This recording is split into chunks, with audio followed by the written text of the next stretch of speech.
Thanks for taking the time to come in. We had a very important meeting. There's a lot on our agenda from the CHC, a lot to talk about. Representatives from the House and the Senate. And I want to express my gratitude to the caucus for being willing to come down. We got a whole range of issues to discuss. And, you know, I want to make sure that from the American Rescue Plan to COVID, I told the doc that if I hadn't had my shot already, I'd ask him to give me one because he's been taking care of business.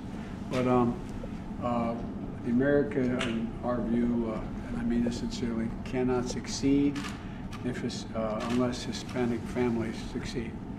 You know, we talk about, I know I'm tired of hearing me say it for a year and a half, we talk about the idea that with the last administration's failure to invest or be anywhere remotely positive, but the point I keep making to remind people, and people understand it, and the recent polling nationwide shows they understand it, is that 24 out of every 100 kids in grade school right now is a Latino or Hispanic.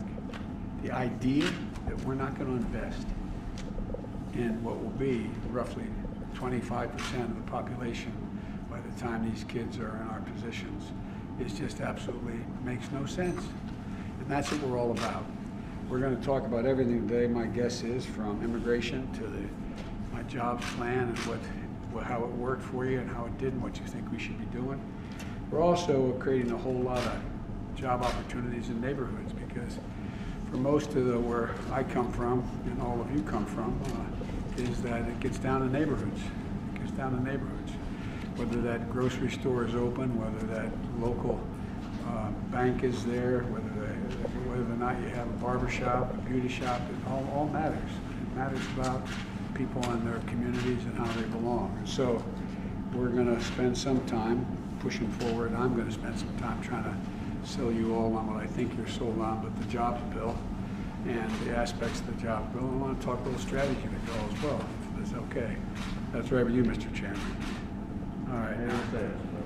Chairman's now chairman of the committee that I enjoyed more than anything I did in my whole career as chairman of the Foreign Relations Committee. So the Vice President and I are looking forward to this meeting, and we're going to try to get a lot done. And I think it's always great when a meeting starts off and you're meeting with a bunch of friends. So thank you all for being. That's what we're going to be talking about today. Thank you. I know George. I'm just going to answer that one question because George is. I've come to know George's family, not just in passing. I've spent time with him. I spent time with his little daughter Gianna. You should see this beautiful child, and his brother, both brothers, as a matter of fact. I can only imagine the pressure and anxiety they're feeling, and so I waited till the jury was sequestered, and I called. And as I wasn't going to say anything about it, but Thelonious said today on television, and he accurately said it was a private conversation because Joe understands what it's like to go through loss.